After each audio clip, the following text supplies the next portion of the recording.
Alhamdulillahilladzi an'ama alaina bi ni'matil iman wal islam. Wassalatu wassalamu ala asyrafil anam sayyidina wa maulana Muhammad wa ala alihi wa sahbihi bararatul kiram. Asyhadu an la ilaha illallah wahdahu la syarikalah wa asyhadu anna Muhammadan abduhu wa rasuluhu la nabiyya ba'dah. La haula wa la quwata illa billah, amma ba'd. Yang kami hormati Ibu Nur Hikmah SPD selaku Kepala Sekolah KBTK Al-Azhar 22 Semarang. Yang kami hormati Ibu Diah Rosita Sari selaku Ketua Jamiah KBTK Al-Azhar 22 Semarang. Yang kami hormati mama-mama, ini papa saya gitu, mendampingi saya. Tadi mama papa gitu kan, mama dan papa. Yang mudah-mudahan senantiasa dimuliakan oleh Allah Subhanahu wa Ta'ala. Amin Allahumma amin. Mama-mama yang mudah-mudahan senantiasa dirahmati Allah, mari kita bersama-sama memanjatkan puji syukur kehadirat Allah Subhanahu wa Ta'ala yang telah melimpahkan rahmat dan taufiknya kepada kita semua. Alhamdulillah, pada pagi yang cerah dan berkah, alhamdulillah kita bertemu di majelis yang penuh berkah, di waktu yang penuh berkah. Mudah-mudahan anggota badan kita juga penuh berkah. Mudah-mudahan juga kita senantiasa sehat walafiat. Alhamdulillah. Amin Allahumma amin. Shalawat dan salam semoga tetap tercurah ke pangkuan berusaha hasanah kita Rasulullah Muhammad Sallallahu Alaihi Wasallam, kepada para keluarganya, para sahabatnya, dan orang-orang yang selalu setia pada jalannya. Mudah-mudahan kita senantiasa mendapatkan syafaatnya fid dunya wal akhirah. Amin Allahumma amin. Mama-mama yang dirahmati Allah, pada pagi hari ini kita masih berada di bulan Maulid Nabi Muhammad Sallallahu Alaihi Wasallam, dan kita menyimak kembali tentang ajaran-ajaran beliau, di mana bagaimana kita bisa mencontoh beliau dalam mendidik anak.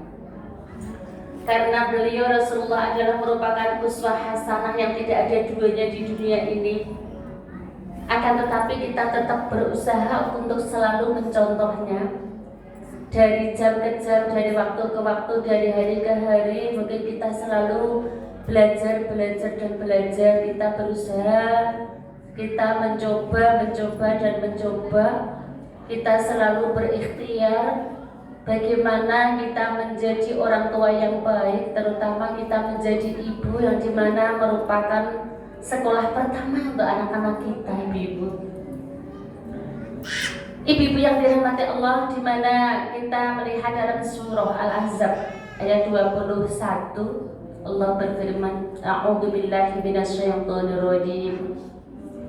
Bismillahirrahmanirrahim. Laqad kana lakum fi rasulillahi uswatun hasanah. Fi rasulillahi uswatun hasanatun liman kana yarjullaha wal yawmal akhir wa dzakarallaha katsiran. Sungguh pada diri Rasulullah itu terdapat ciri tauladan yang baik, itunya di situ. Bagaimana Rasulullah itu memiliki suri tauladan yang baik, di mana Rasulullah itu sebagai uswah kita, tutuah kita, tuturan kita, yang di mana kita diperintahkan untuk apa? Melakukan apa yang pernah dilakukan oleh Rasulullah. Kalau kita lihat dari bagaimana cara Nabi mendidik anak, itu memang ada banyak sekali, ada poin-poin tertentu di mana anak itu ketika usia dini 0 sampai 8 tahun itu usia emas gitu. Ya, usia emas dikelompok-kelompokkan dari usia per usia. Ada yang secara langsung, akan tetapi mungkin bisa kami simpulkan ada 7 bagaimana cara Nabi mendidik anak. Mungkin kita berusaha untuk menerapkannya dari sedikit demi sedikit, lama-lama menjadi bukit. Karena kita semua juga masih dalam taraf belajar. Kita selalu belajar dan belajar.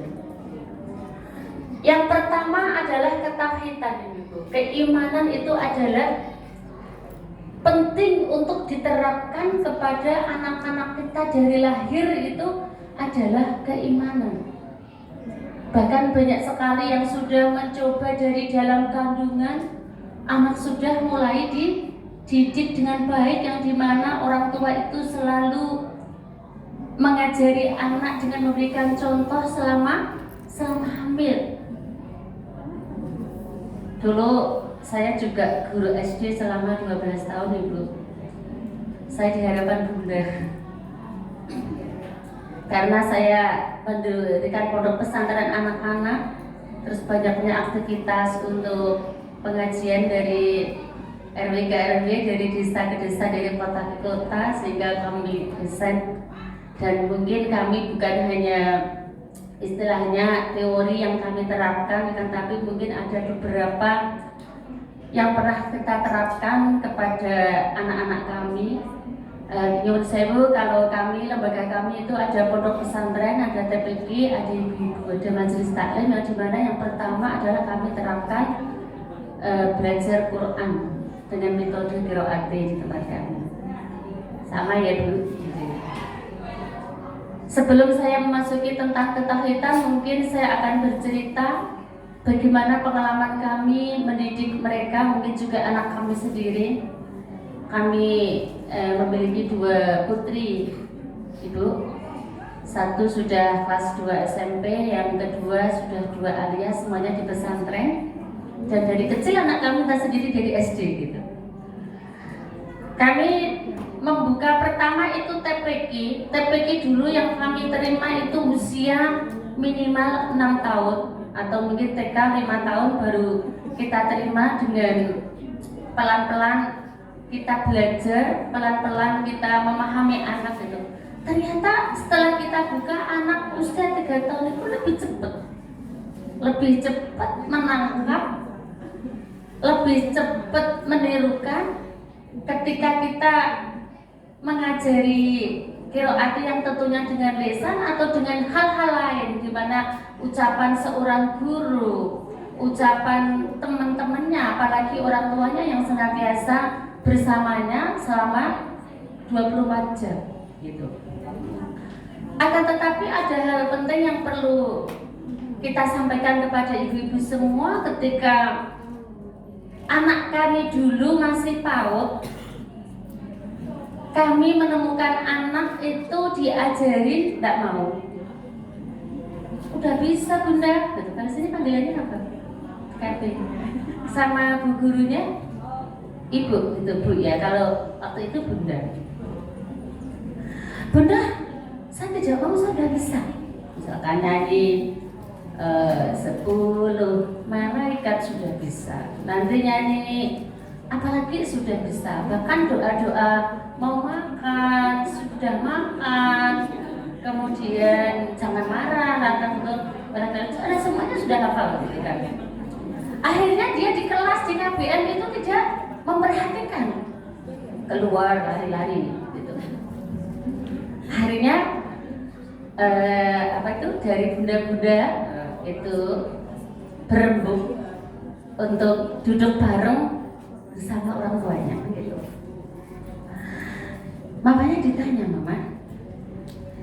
Mama itu kesehariannya di mana? Ada di mana gitu. Ternyata mamanya guru KB dan TK juga gitu kan. Sama-sama jeruk berarti. Bukan jeruk makan jeruk, tapi sama-sama jeruk, sama-sama manisnya begitu. Kemudian dikomunikasikan tentang kondisi putri itu perempuan di KBM seperti ini gitu. Akhirnya mama itu menyampaikan, begini Bunda, ketika saya hamil si kecil itu, saya itu lagi seneng-senengnya ngajar di KB dan TK. Saking senengnya tuh, apa yang saya ajarkan di sekolah itu di rumah terus saya lantunkan. Dari nyanyian, dari pembelajaran yang lain, dari hadis-hadis pendek, doa-doa harian, kemudian hafalan surat-surat pendek itu saya lantunkan terus-menerus begitu. Nah, ditanya lagi sama bunda-bunda, itu ketika dalam kandungan, ketika lahir dan perjalanan sampai dia masuk itu KB apa TK ya, pada usia 3 atau 4 saya gak lupa ya, gak lama. Intinya aja kita nanti diambil kesimpulannya begitu sih.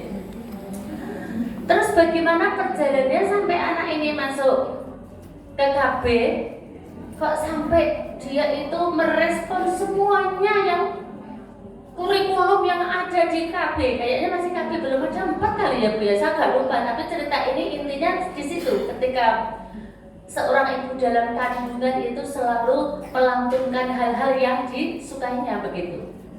Perjalanan ke sini Bunda, justru saya tidak pernah ngajarin. Ketika dia masuk KB, saya anggap anak KB itu kan usia bermain. Jadi saya tidak memaksa, saya tidak pernah bertanya pelajarannya apa. Oh, saya juga guru KB dan TK.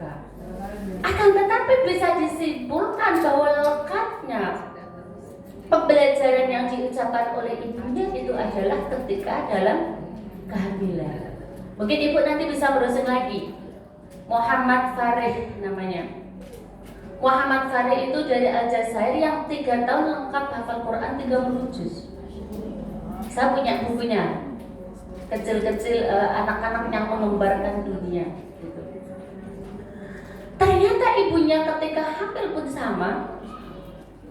Ibu itu belum mau tidur, belum bisa tidur kalau belum membaca surah ini Bu, Al-Kahfi. Dan Al-Kahfi sulit ya Bu ya. Kemudian juga belum bisa tidur. Itu nggak bisa tidur ibunya Farid.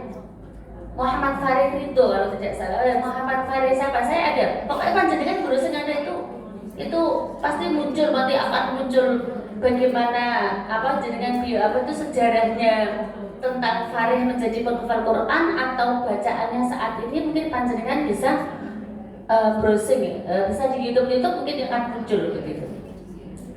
Ibunya belum bisa tidur kalau belum membaca surat Al-Kahfi, Muawwidzatain yaitu Al-Nas dan ayat kursi. Maka setelah Farid itu lahir, dia kecil, dia bayi belum bisa tidur kalau belum dibacakan surah Al-Kahfi, Muawwidzatain dan ayat kursi, nggak mau tidur.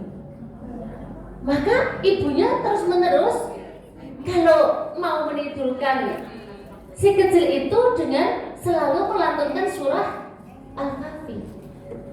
Kemudian ketika ibunya beraktivitas di rumah, mungkin mencuci, memasak, mengerjakan rumah tangganya, pekerjaan rumah tangganya, si Farid itu diletakkan, ditidurkan atau ini dari bayi di depan TV yang dimana channel bacaannya seorang hafid siapa? Saya nggak lupa.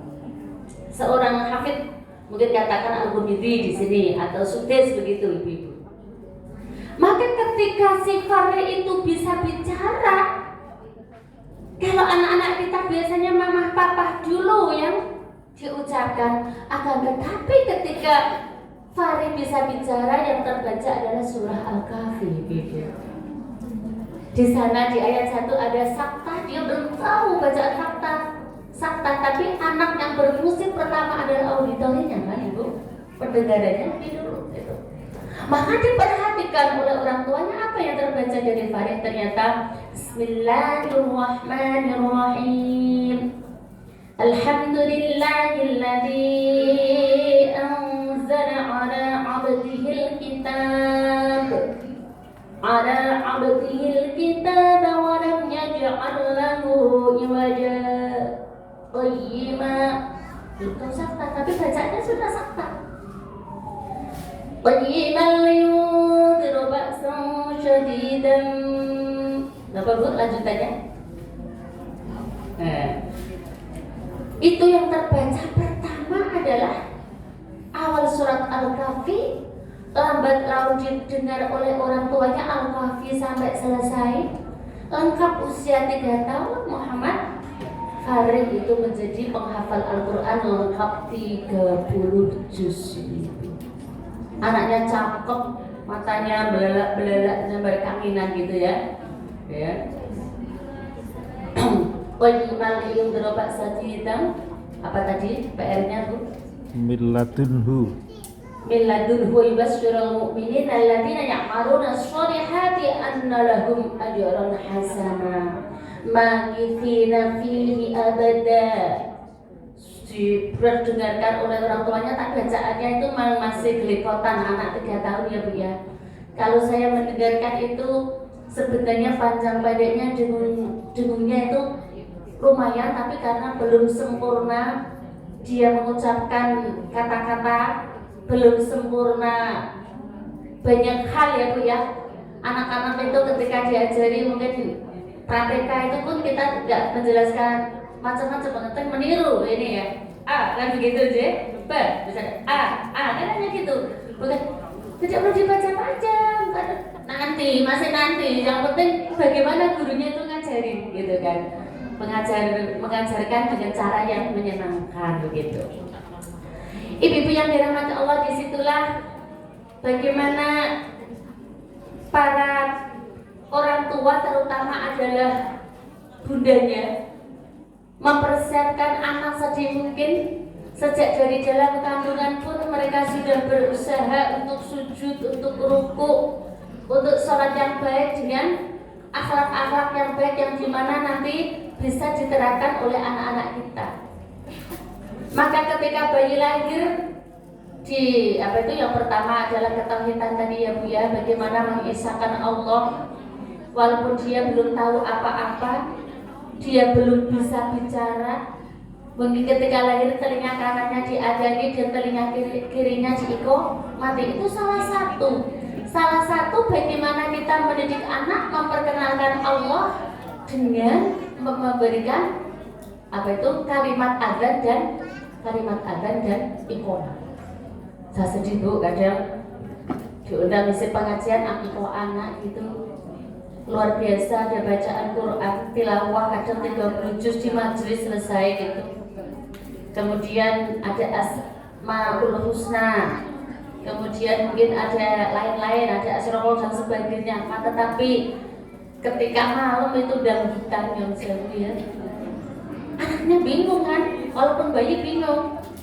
Tadi sudah ngaji 30 juz, diperdengarkan ayat Al-Quran, akan tetapi apa Ibu? Di malam harinya sudah berbeda. Bahwa kita itu membentuk generasi, kita mencetak anak-anak yang soleh-soleha itu bukan waktu sehari 2 hari Ibu-ibu, akan tetapi terus menerus selama hayat masih di kandung badan. Kita tetap memberikan nasihat kepada anak-anak kita memberikan contoh pada anak-anak kita selalu belajar agar anak-anak kita pun juga sama seperti kita Ibu. Kalau kita melihat pengasuhan Rasulullah itu kan tidak 100% orang tuanya Ibu. Diasuh oleh kakeknya, diasuh oleh pamannya, diasuh oleh ibu susuannya, Halimatus Sa'diyah. Ya. Ini mungkin gak bisa diungkap kembali karena saya sering mendapat curhatan atau ibu-ibu yang sharing karena banyak ibu yang bekerja sehingga dalam asuhan itu diberikan oleh pengasuh yang lain yang bukan orang tuanya. Itulah motivasi saya bagaimana kita itu menyamakan visi misi dalam pendidikan dan dalam pengasuhan itu yang paling penting. Yang paling penting bagaimana kita menyamakan visi dan misi dalam pengasuhan anak. Saya sendiri ini kan merupakan perempuan panggilan dari dulu Ibu-ibu. Perempuan panggilan sejak dulu, sejak SMA mungkin ya, saya menjadi perempuan panggilan, bahkan menjadi perempuan jalanan jelas di jalan ya Bu ya. Tadi saya nyimak anak-anak ngaji dulu, jam 7 UTW ke sini, mungkin saya sampai malu juga menjadi perempuan panggilan gitu. Kadang mereka bertanya, gimana dengan anak-anaknya begitu? Ya, bapaknya sama, bapaknya juga malah nggak pernah pulang, gitu. Artinya kita belajar dari Nabiullah Ibrahim begitu. Jadi semuanya sudah dicontohkan dari masa Nabi sampai detik ini. Itu sebenarnya contoh-contoh yang perlu kita terapkan itu banyak sekali. Pertanyaannya kita mau nggak? Setelah mau kita mau continue apa nggak itu? Pertanyaan yang muncul itu seperti itu. Gitu. Akan tetapi memang kalau saya berbicara tentang Rasulullah, mungkin anak saya pun juga diasuh oleh nenek kakeknya. Bahkan ibu saya sendiri sudah usia katakan sudah saya anak ketujuh dari 8 bersaudara. Maka ketika saya memiliki anak, ibu saya sudah pensiun gitu kan, sudah tidak kerja, belum pensiun aja model ibu saya itu nggak boleh cucunya diasuh oleh yang lain, itu nggak boleh. Kadang yang nggak paham ini gini, bapak ibunya sudah susah, jadi mbah ditambah-tambah susah, begitu kan begitu. Sebenarnya hal itu bagaimana tadi menyamakan visi-misi, yang kedua itu manajemen yang baik dalam pendidikan. Ya alhamdulillahnya ibu saya mungkin menjadi pakar pendidikan untuk saat ini, pakar pengasuhan, karena ibu saya bukan seorang profesor, bukan seorang dokter, bukan seorang sarjana, tapi buktinya mampu mengasuh 8 anaknya yang menjadi orang. Tidak ada yang menjadi tidak orang kan begitu ya Bu ya. Semuanya menjadi orang. Ibu yang biasa tapi luar biasa. Allahumma fillaha waranha wa afiha wa afu. Ada hadis saya sudah kabudut 5 tahun yang lalu. Beliau itu selalu mengatakan begini, ikhlas. Ikhlas kayaknya susah. Mudah untuk diucapkan tapi susah untuk diterapkan gitu. Ini kenapa saya sampaikan dari ketahuan dulu? Karena memang itu sudah terbukti. Anak-anak saya, anak-anak kakak saya, yang semuanya kakak saya pun menjadi perempuan panggilan atau perempuan kantoran, semuanya diasuh oleh ibu saya. Bahkan ibu saya pernah mengasuh cucu langsung sekaligus itu 6. Kakak saya ketiga, 2, 3, 4 tuh melahirkan baru tuh 3. Masih punya kakak 2, 6. Tapi ibu saya tidak ada alasan untuk tidak berjamaah 5 waktu. Tidak ada alasan untuk tidak bisa mengaji. Tidak ada alasan untuk tidak mengerjakan rumah tangganya. Mungkin kalau ke sawah sudah banyak dikurangi gitu kan. Sampai mungkin anak cucunya yang sudah, anak menantunya yang sudah S1, S2, bahkan S3 itu selalu bertanya-tanya. Ini mungkin kadang kita melupakan pengasuhan orang-orang tua terdahulu, gitu kan. Kita jangan pernah mengabaikan pendidikan dan pengasuhan orang-orang tua kita, nenek-nenek kita, yang dimana justru itu harus kita kolaborasikan dengan pendidikan kita saat dulu. Nah, suami saya ini yang sebentar lagi dokter, nggak tahu kapan dokternya, karena nanti gara-gara kan nggak tahu ya Bu ya. Sebelum ibu saya tuh selalu begini, Mbah Tri sama Mbah Kun tuh udah sepuh, ayolah kita gali ilmunya, bagaimana terutama mengasuh anak-anaknya itu kok bisa nurut. Saya itu nggak makan tuh biasa Bu, dulu di pondok pesantren. Saya juga bukan tipe orang yang suka mengeluh, dan bahkan kata-kata ibu saya itu maksud saya, apa yang terjadi pada saya saat ini adalah kata-kata dari ibu saya semua. Saya kuliah di Jogja, ngundang itu biasa, tidak ada rasa gengsi, tidak ada rasa nggak pede, itu tidak ada. Ke-8 anaknya itu menjadi orang yang tangguh, bukan karena ketangguhan itu digawe-gawe dibuat-buat gitu ya, dibuat-buat enggak gitu. Sering kita para menantu itu minta fatwanya, sering gitu. Bah, jenengan itu kalau ngomong 6 kok bisa angkor tidur, kabeh iki dungane apa, Mbak? Misalkan anak saya kalau sama saya itu rebel, gak mau Makanya kalau mau dipegang ibu saya itu diam, kayak anak caper sekali gitu. Mbak, aku sukanya itu telur itu lembah mata sapi. Iya, nanti dipikirin Mbak, makan habis 2 piring. Ibu saya tidur, semua cucu tidur semua gitu.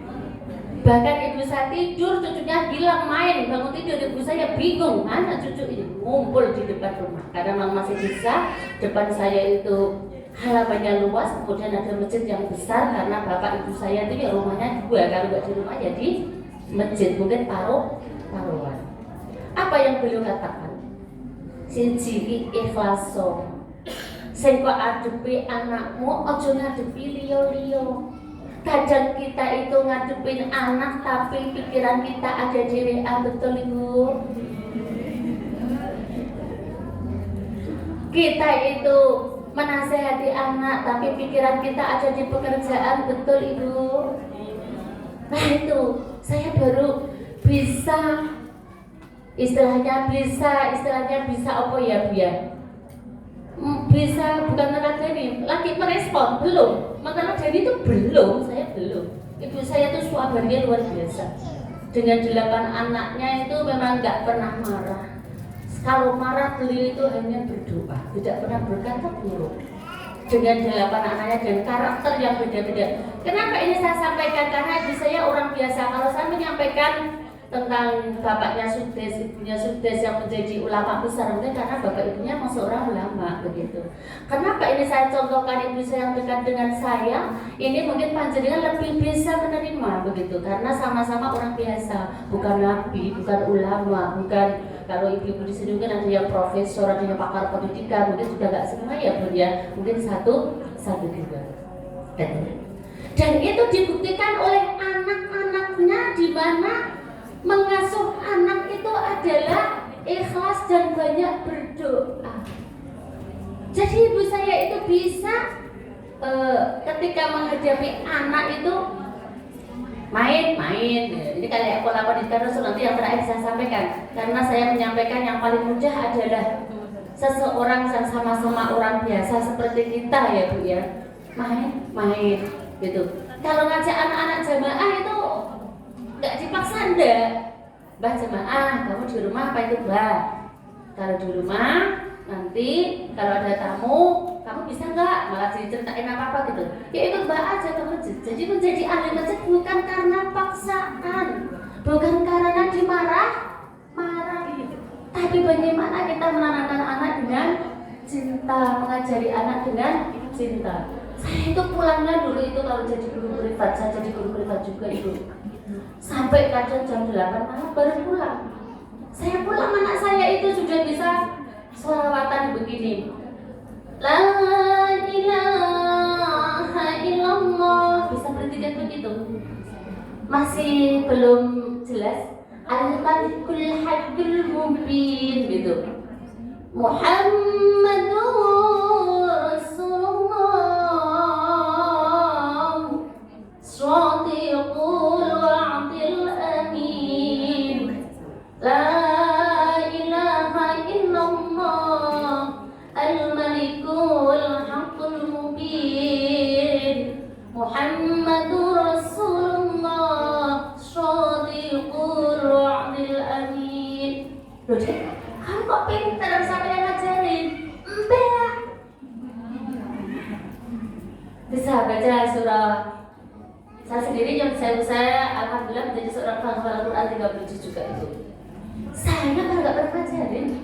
Sampai anak saya dua-duanya menjadi penghafal Al-Quran 37 dua-duanya insya Allah. Yang satu di Hafizul Quran Kudus, yang satu di Jepara insya Allah tahun depan dua-duanya di sudah 37. Saya belum pernah ngajarin justru secara ini, secara langsung gitu. Padahal saya sendiri adalah guru Quran. Waktu itu guru-guru dari KB, TK, SD, Harapan Bunda, semua yang nyimak hafalannya adalah saya.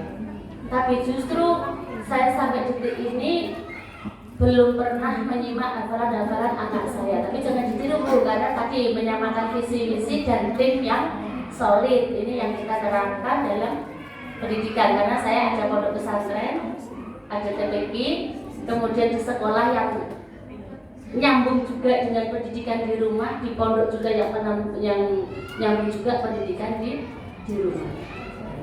Akan tetapi kenapa anak-anak saya itu ya mirip saya, Bu? Kayak saya model-modelnya. Padahal secara langsung anak-anak saya berguru dengan saya memang tidak mau. Karena ibu itu kalau ngajarin selalu disalah-salahin, katanya begitu. Koknya kurang suruh mundur. Anak itu kan cenderung kalau sama orang tuanya maunya manja-manja ya, Bu ya. Cenderung maunya ya aneman, nggak mau dikencengin, maunya rewel. Ketika ngaji, murojaah aja itu 1 juz jadinya cuma seperempat juz, itu pun penuh dengan kemarahan. Itu anak kita. Tapi maka kenapa kita serahkan kepada gurunya? Kita serahkan kepada lingkungan yang mendukung yang akan membentuk karakternya, yang akan membentuk pribadinya. Itu adalah yang lebih penting. Anak-anak saya tuh bisa komen, Bu, ketika nonton TV. Nonton TV itu yang saya banyak aurat yang terbuka. Banyak orang yang terbuka itu bilang gini, Mbak, itu kok mbak-mbaknya nggak malu ya, nggak pakai tudung ya? Itu mbak-mbaknya pada kelihatan kok nggak malu. Kata ibu tuh nggak boleh. Begitu itu kalau mbak-mbak sudah besar tuh nggak boleh. Lah kamu juga pakai celana pendek begitu? Kan aku masih kecil belum balik. Berarti dia sering mendengar saya ketika isi mempersiapkan anak menuju gawe. Gitu. Jadi anak untuk meniru itu memang lebih cepat, responnya itu lebih cepat daripada kita. Anak-anak walaupun bermain itu mendengarkan kita, anak-anak walaupun bermain itu meniru kita. Ibu-ibu kadang begini seriusnya belum tentu panjenengan paham, bisa jadi jenengan serius tapi membayangkan masa kali kok kurang, bisa jadi ya, Bu ya. Cara laptop itu banyak virusnya kita ya, banyak virusnya, tapi anak-anak kita tuh masih bersih, masih polos seperti kertas yang masih putih. Maka bagaimana ucapan kita, bagaimana perilaku kita, bagaimana di hati kita pun akan nyambung yang namanya ikatan emosional antara orang tua dengan anak, guru dengan anak itu pol. Maka saya kalau mengajarkan kepada anak itu begini. Di tempat kami anak-anak kecil hafal 5 juz biasa, karena memang unggulannya kita tahfidzul Quran. Belum bisa baca 7 juz biasa.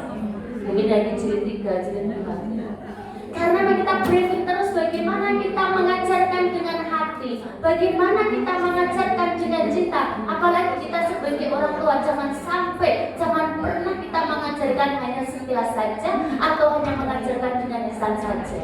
Akan tetapi lisan, hati, pikiran itu menjadi satu untuk kita mendidik dan mengajarkan untuk anak kita ataupun anak didik kita. Saya mengajarkan anak di surah Al-Mumtahanah itu agak susah ya, Bu ya. Binadurnya masih susah. Saya mengajarkan begini, ayo lihat Ibu nak, maka di tempat kami satu guru 10 anak itu selesai dan lempoh capek luar biasa. Karena di hafalan untuk menuntaskan bukan suatu yang mudah. Lihat nak, lihat ini Ibu, lisannya Ibu, lihat itu pertama. Dibikin anak bahagia kan?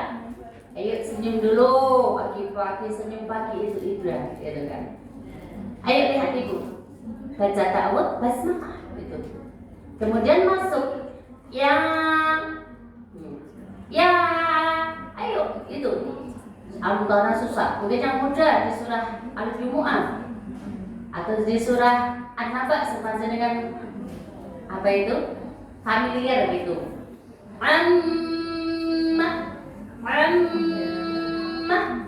Anak bisa ya tasa'alun itu sampai 20 kali, bahkan dalam penelitian sampai 54 kali, minimal 35 kali gitu. Memang capek ibu ketika kita membentuk generasi yang menjadi generasi soleh-soleh yang qurrata a'yun ahlul Quran. Itu bukan perjuangan yang biasa. Ini untuk pertama tauhid, yang kedua akhlak, saya gabung itu. Maka bagaimana akhlak kita ini menjadi teladan bagi anak-anak kita itu adalah penting.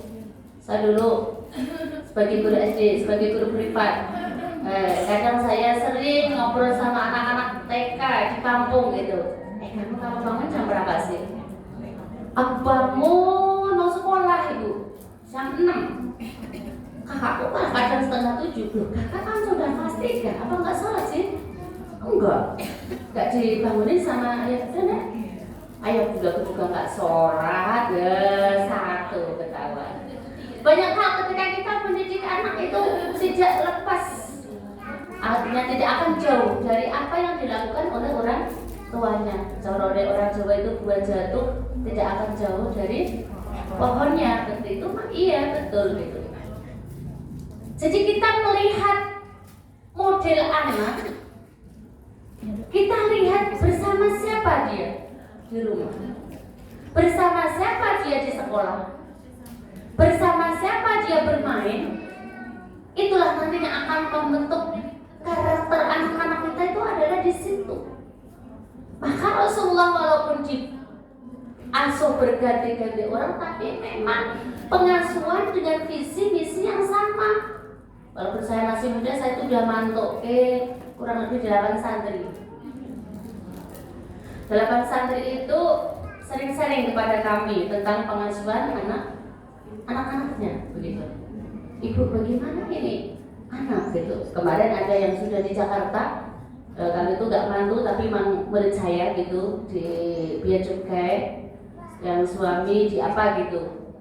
Buni, doain aku dapat mbak yang ngomong biar saya bisa bekerja dengan tenang. Iya, benar. Seminggu kemudian dapat.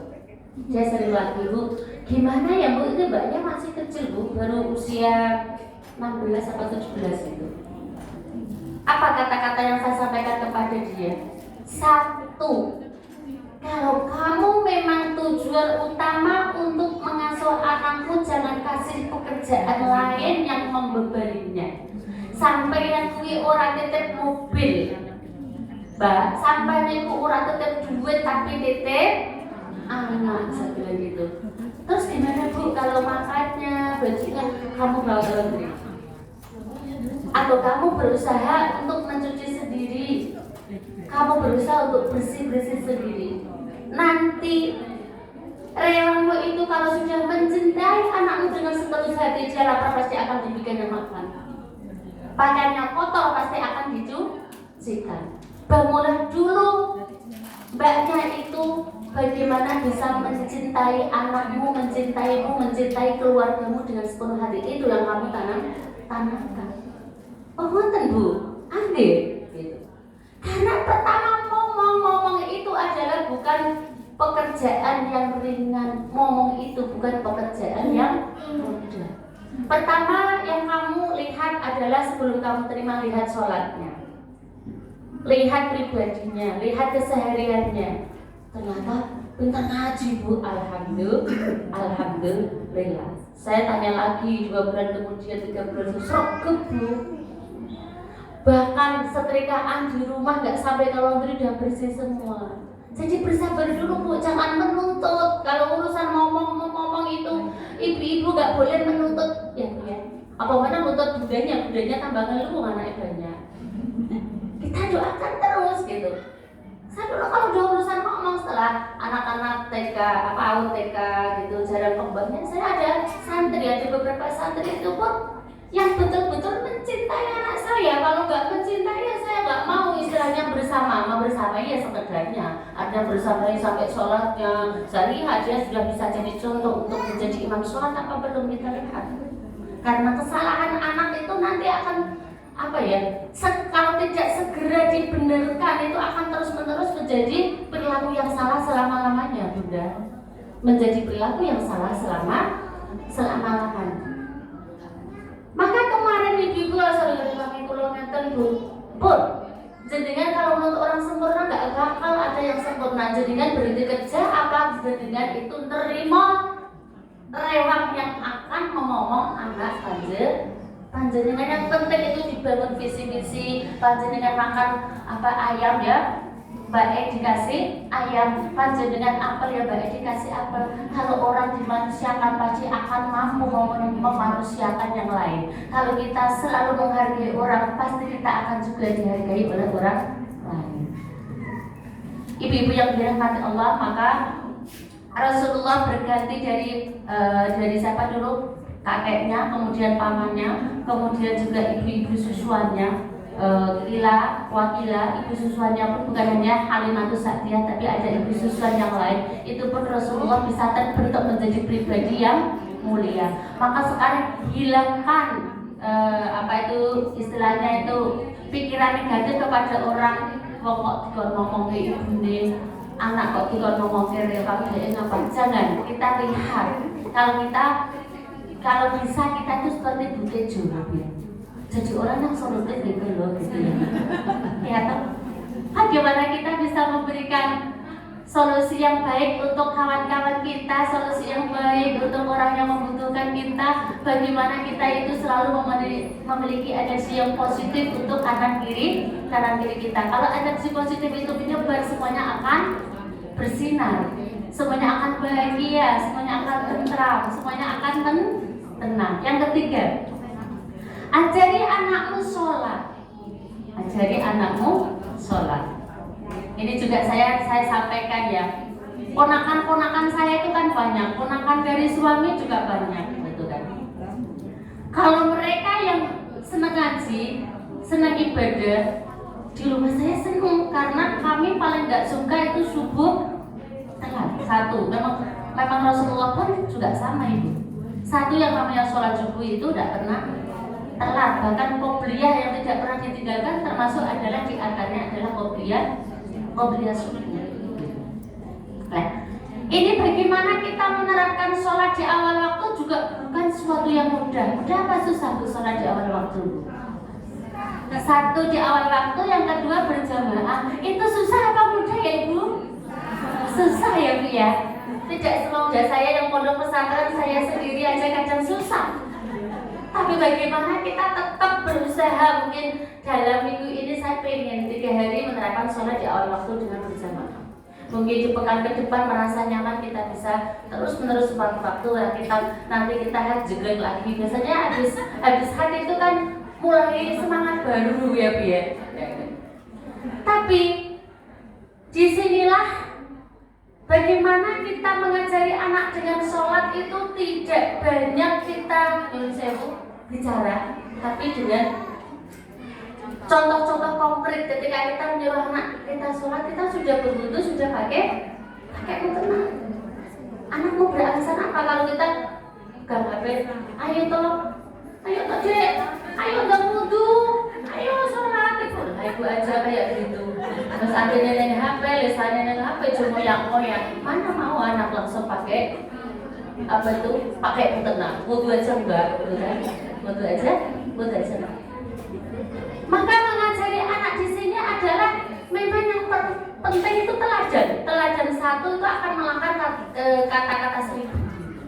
Teladan satu itu akan mengalahkan kata-kata 1000. 1000 kata-kata akan terpatahkan dengan satu contoh. Dan pembiasaan dan contoh itu adalah sangat penting, gitu kan. Nah, akan tetapi kita juga hati-hati Bu ketika menerapkan pendidikan kepada anak antara akhlak dan sholat. Itu juga hati-hati karena saya juga pernah terpatahkan oleh anak saya sendiri. Anak saya kelas 6 kan head pertama itu kelas 6. Kalau anak saya kedua ini kelas 2 SMP malah belum head gitu kan. Tapi anak saya itu bodinya itu lebih dari saya Bu. Lebih dari saya bodinya. Sampai detik ini mungkin segini anaknya itu. Ketika kelas 4 SD, kalau kelas 3 SD kadang boleh menutup jilbab, kadang enggak. Kelas 4 SD itu udah selesai begini Bu. Kayak gadis gitu. Saya nyuruh pakai jilbab, tapi di sekolah sudah ada materi mempersiapkan anak menuju balik, ciri-ciri balik kan begitu. Dia sampai sekolah tuh gini, Bu, aku mau naik sepeda lewat masjid ke sana, nggak pakai kudung, aku mau pakai kaos segini, pakai celana segini. Hah? Lah kamu dari siapa kok dapat kayak gitu? Kan aku belum balik. Hati Bu. Terus saya bukain, ya udahlah nggak apa-apa, saya bilang gitu. Tapi saya mau membuka tasnya. Ada apa dengannya kok tiba-tiba dia nggak mau jilbab? Katanya rambutnya mau diore-ore, mau apa Bu? Mau keliling masjid. Kan rumah saya tuh selalu dekat masjid. Sampai detik ini saya juga ada masjidnya. Dari saya bayi sampai sekarang itu memang dikelilingi masjid. bahkan musola depan banyak masjid pondok ya. Lah anak saya buka ternyata itu gurunya lagi menerangkan apa tuh ciri-ciri balik bagi anak perempuan, ciri-ciri balik bagi anak laki-laki. Setelah itu saya merenung kata-kata yang pantas saya ucapkan ketika dia pulang nanti apa ya? Saya minta petunjuk sama Allah, ya Allah, anakku tuh gede nanti taksir piye gitu ya Bu ya. Apalagi waktu itu saya ikut seminar sama Bunda Risman bahwa anak-anak kelas 3, 4, 5 SD juga banyak kecanduan pornografi ya Bu ya. Waktu itu saya itu merenung Bu, merenungnya bukan karena mikir angsuran Bu waktu itu.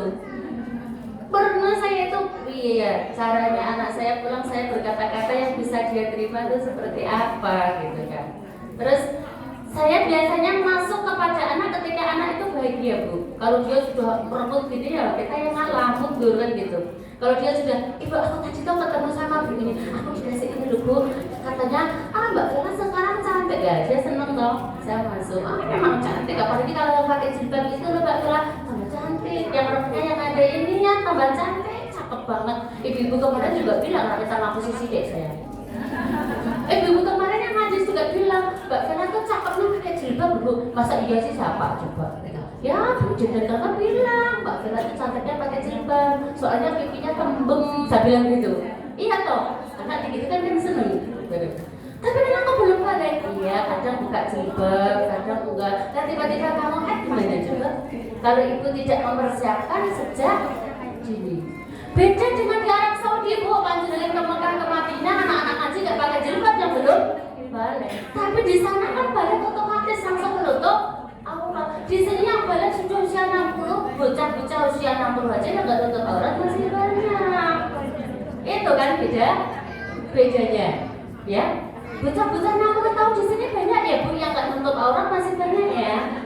Kalau bocah-bocah di sana udah otomatis balik langsung pakai jilbab menutup aurat karena saya ketika di Masjidil Haram di Madinah yang banyak pembelajaran haji itu di Madinah. Saya suka lihat anak-anak rambutnya ada yang keriting, yang diurek-urek udah gede kan belum balik. Intinya gurunya bercerita kalau ini belum balik memang belum menutup aurat gitu. Kemudian saya sama Allah itu diberi solusi Bu, diberi solusi karena anak saya yang bocil terus tubuhnya masih selalu bilang nggak mau pakai jilbab. Dileleh saudara saya ada yang umroh, saya mengantarkan di bandara. Waktu itu anak saya kelas 5 sudah segini, pakai jilbabnya sudah mulai matching kayak Nino Warisman diginiin gitu kan.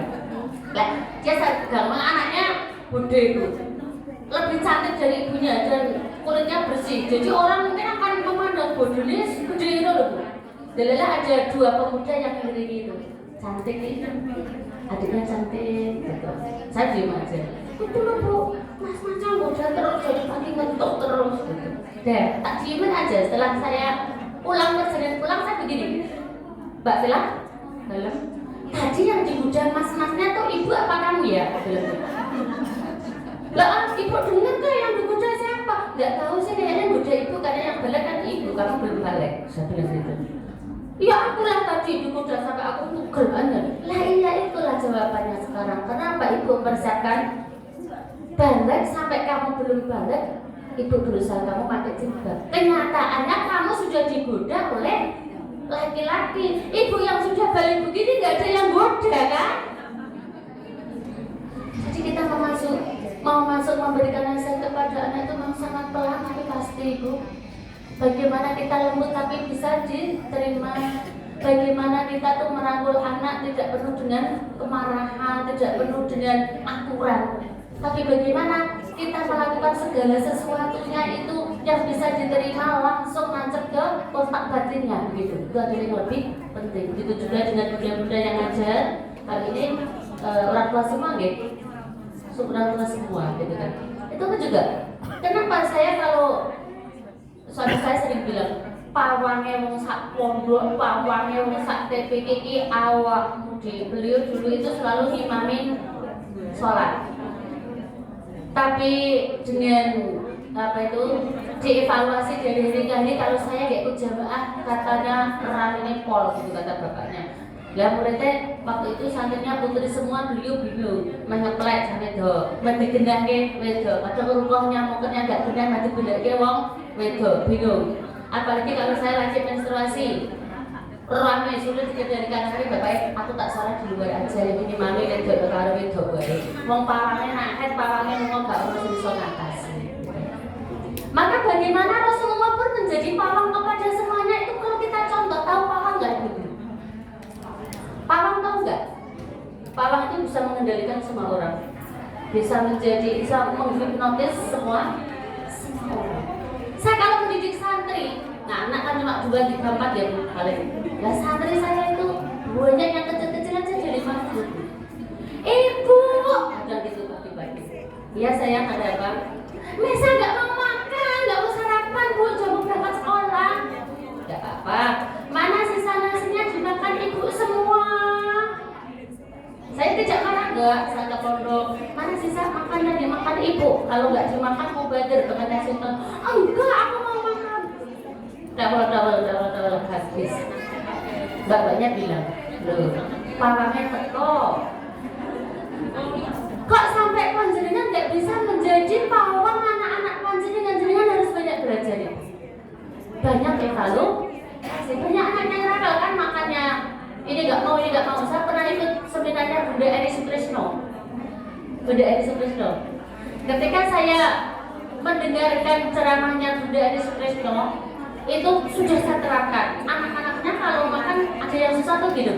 Bener nggak mau makan yang ada di meja? Makannya apa? Ya itu yang ada di meja. Aku nggak mau, kalau nggak mau kamu makan daun, makan pohon, atau makan apa itu Bunda Eni Sutrisno. Saya sama.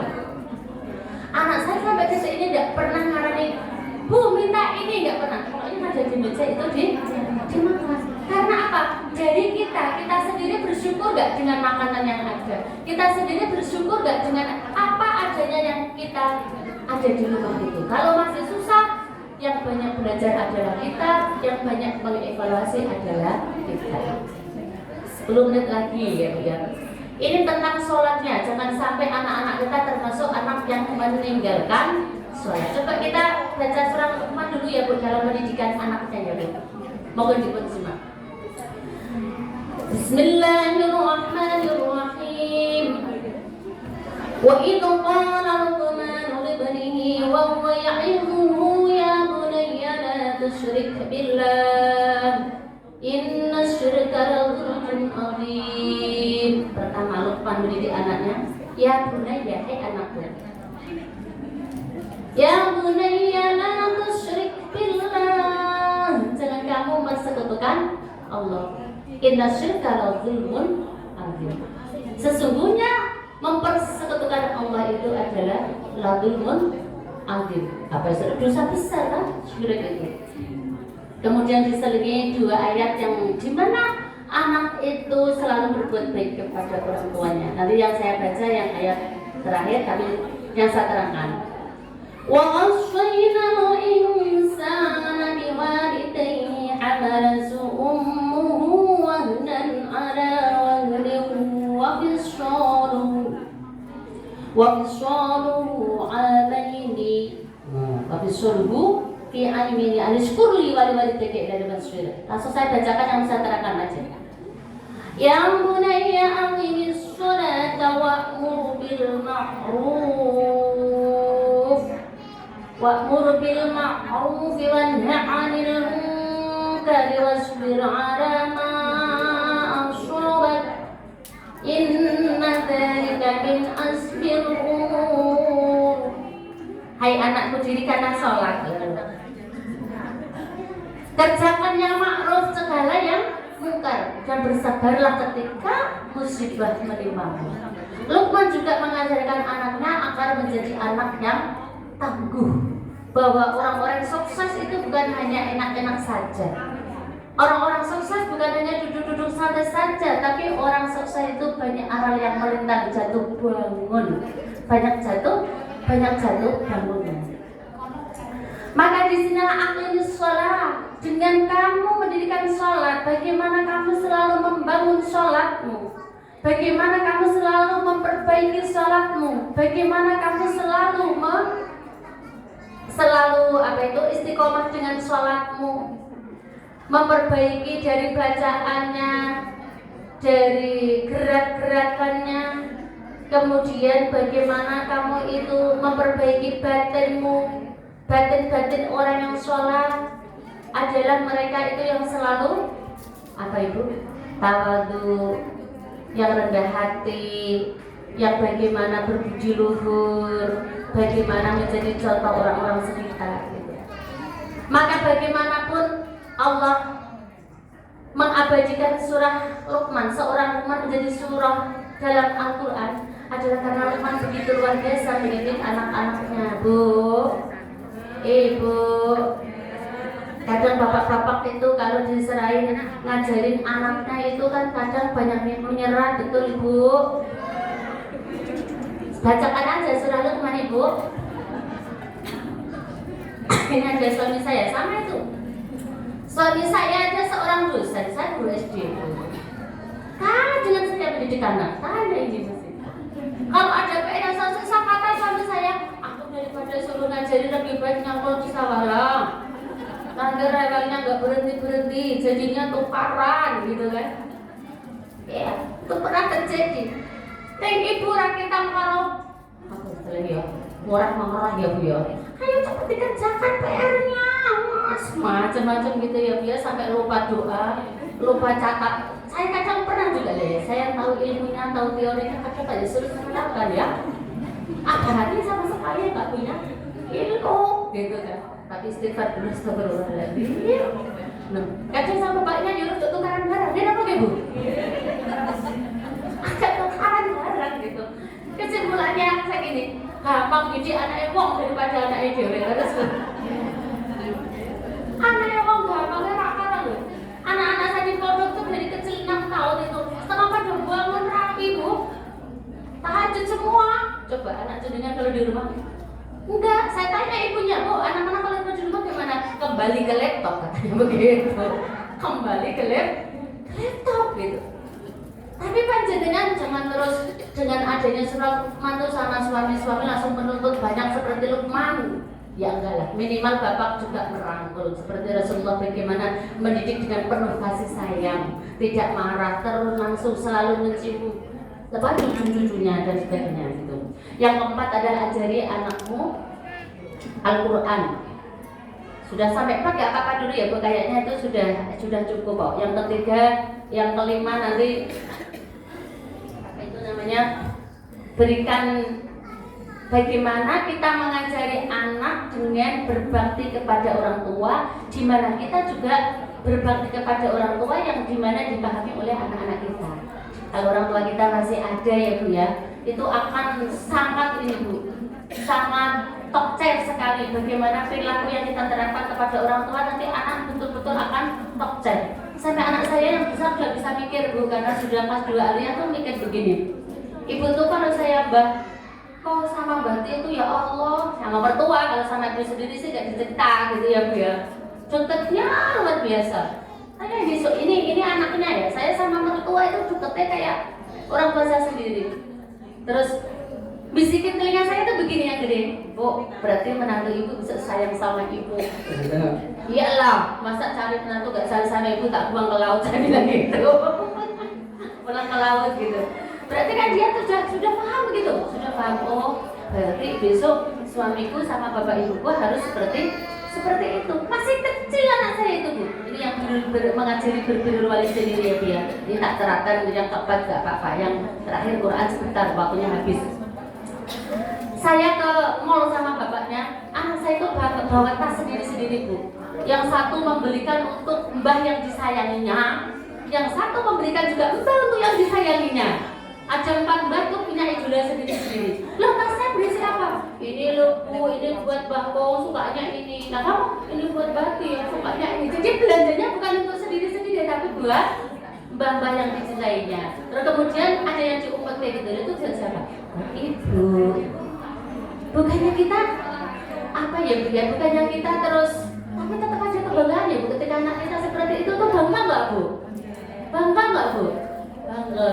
Tiba-tiba saya tidur dicium, pacarnya tiba-tiba dicium anaknya, bangga nggak bu? Bangga banget gitu. Terima kasih ibu yang baik hati, tiba-tiba begitu. Terima kasih ibu. Ibu kalau berduduk kadang muncul galaknya, tapi galaknya itu ternyata menjadi yang terbaik untukmu. Yang gede-gede udah bisa mikir, Bu. Kadang dulu gitu, Bu, ibunya sih itu loh, anaknya nggak pada puasa boleh. Masa aku pas 3 suruh puasa lengkap, anak saya pas 2 SD yang saya, Bu, semuanya sudah puasa 30 hari lengkap sebulan, nggak ada yang bolong. Tapi juga capek luar biasa, kita menggendong, kita nyuapin, kita bercerita. Ya udah, tak kamu ikut anaknya serubu itu yang nggak sholat, nggak puasa aja, gantian aja itu kamu jadi ibunya aja. Mau nggak? Ibu tuh lebih sayang kamu, nak. Suruh pakai jilbab, suruh puasa, gitu. Deh, apa, Bu? Lebih sumur di neraka, betul? Aja dia. Ya, ini yang terakhir, kenapa ini Quran, Bu, kita terapkan kepada anak-anak kita dalam hal pendidikan? Karena kita akan menangis dari tua nanti, apalagi sampai kita menangis di alam barzah, di pintu kubur dengan anak-anak kita. Sampai anak kita tidak bisa membaca Quran, sampai anak-anak kita tidak sholat, sampai mereka sholat, gitu kan. Maka gimana kita capek saat ini, orang EJW masih muda ya, Bu, kan masih muda, daripada menangis dari tua, daripada capek dari tua. Memang capek bener, Bu, capek sekali memang. Tapi capeknya kita ini sama Allah tetap akan dihargai, akan tertulis dengan rapi dengan kecapean kita, nggak akan pernah dibiarkan begitu saja. Saya yakin enggak gitu dengan kecapean kita. Maka bagaimana yuk kita rengkuh anak kita, kan?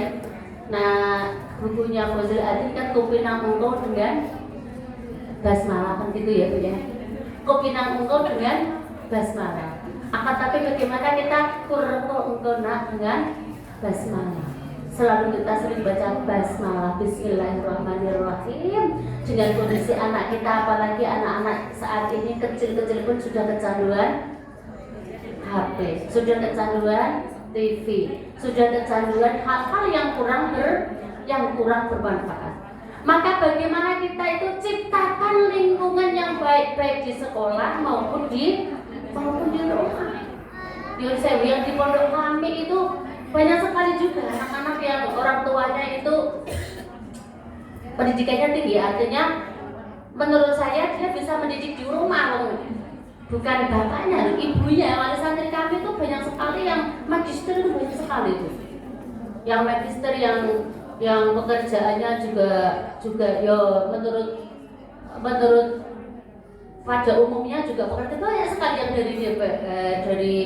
dari orang-orang penting di pemerintahan itu banyak, orang pegawai kabupaten, pegawai provinsi itu banyak. Saya itu kalau wawancara itu sederhana aja. Kok apa motivasi panjenengan Bapak Ibu kok memondokkan anak sedini mungkin? Padahal di pondok itu kan kudu tegal gitu kan. Jam segitu harus bangun dengan kegiatan yang menumpuk sampai jam 10 malam. Makannya mungkin juga tidak kayak di rumah, walaupun kita tetap menerapkan pajak lima sempurna, tetap beda dengan di rumah kan. Jawabannya satu, Bu, biar anak saya itu selamat dunia akhirat, biar anak saya itu selamat dari HP. Yang kedua, biar anak saya bisa membaca Quran, sholat yang baik, syukur bisa menjadi penghafal Quran yang akan memberikan mahkota saya di surga nanti. Tapi terus pokoknya kalau titik Bu, jenengan apa kayak repot tadi yo, tidak saya terima. Berarti jenengan nggak mau repot, gitu. Aku sih kan repot, gitu kan. Perlu Bu, hanya itu alasannya saya kejar lah.